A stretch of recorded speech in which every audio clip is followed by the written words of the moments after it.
Hello everyone, welcome to easy English buddy. So बघा, आज आपण खूप छान असा टॉपिक शिकत आहोत, देअर. ओके, बघा, देअर आपण केव्हा वापरतो? जेव्हा आपण एखादी वस्तू किंवा जागा किंवा व्यक्ती तिथे आहे किंवा दूर आहे हे सांगण्यासाठी आपण देअरचा वापर करतो. ओके, बघा, खाली मी काही तुम्हाला उदाहरण दिलेली आहे. तिथे एक तलाव आहे. There is a lake. Okay, तिथे आहे म्हणजे दूर आहे, म्हणून आपण देअरचा यूज करत आहोत. तिथे अनेक पुस्तके आहेत. There are many books. Okay, इथे बघा, आपण देअरचा वापर पास्ट आणि प्रेझेंटमध्ये करणार आहोत. ओके, आणि सिंग्युलर आणि प्लुरल अशी दोन्ही प्रकारचे सेंटेन्स आज आपण शिकणार आहोत. ओके, चला आपण सेंटेन्स सुरू करूया. आणि हो, मी या आधी एक व्हिडिओ पोस्ट केलेला आहे हिअरचा, तो तुम्ही नक्की बघा, कारण तो व्हिडिओ, तो पार्ट या आधीचा आहे. तो बघितल्यानंतर तुम्हाला हा सुद्धा प्रॉपरली कळेल. ओके, जर तुम्हाला व्हिडिओ आवडत असतील तर चॅनलला लाईक करा, शेअर करा आणि सबस्क्राईब करा. चला आपण सेंटेन्स बघूया.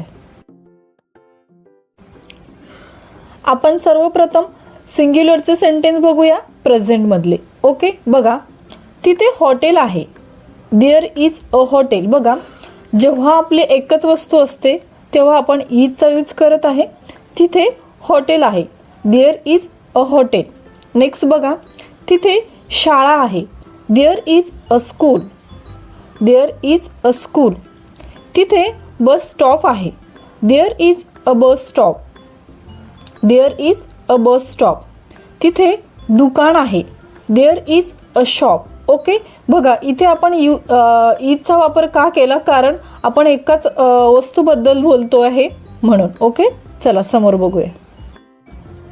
आता आपण काही प्लुरलचे सेंटेन्स बघूया. बघा, तिथे झाडे आहेत. There are trees. ओके, आरचा वापर इथे आपण का केलेला आहे? कारण झाडे खूप सारे आहेत. Okay, there are trees. Next बघा, तिथे घरे आहेत. There are houses. तिथे मुले आहेत. There are children. There are children. तिथे गाड्या आहेत. There are cars. There are cars. इथे बघा, खूप साऱ्या वस्तू आहे पण त्या आपल्यापासून दूर आहे हे सांगण्यासाठी आपण इथे देअरचा यूज केलेला आहे, आणि जास्त वस्तू असल्यामुळे आपण आरचा यूज केलेला आहे. ओके,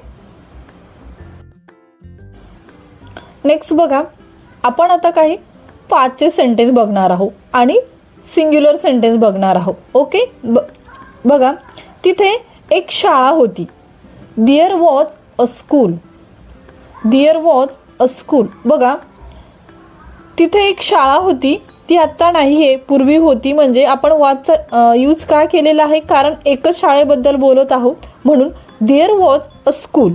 ओके, नेक्स्ट बघा, तिथे एक झाड होते. There was a tree. There was a tree. तिथे एक दुकान होते. There was a shop. There was a shop. तिथे एक माणूस होता. There was a man. There was a man. Okay, एकाच वस्तूबद्दल बोलतो आहे आणि ती वस्तू आपल्यापासून दूर आहे, त्यासाठी आपण इथे वॉजचा यूज केलेला आहे. ओके, आता आपण काही प्लुरलचे सेंटेन्स बघणार आहोत पास्टमधले. ओके, बघा, तिथे विद्यार्थी होते. There were students. ओके, खूप सारे विद्यार्थी आहे आणि तिथे होते पण सध्या नाही आहे, त्यासाठी आपण इथे वरचा यूज करत आहोत. बघा, तिथे विद्यार्थी होते. There were students. ओके, तिथे मुले होती. There were children.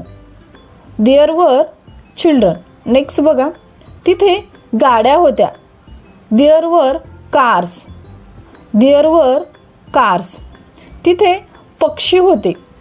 देअर वर birds. There were birds. Okay, खूप छान टॉपिक आहे.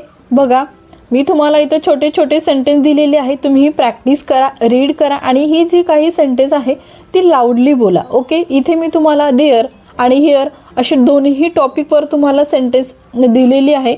ते व्हिडिओ तुम्ही नक्की बघा. ओके, आज आपण इथंच थांबणार आहोत। जर तुम्हाला व्हिडिओ आवडत असतील तर चॅनलला लाईक करा, शेअर करा आणि सबस्क्राईब करा। Thank you so much. Thank you. Bye bye.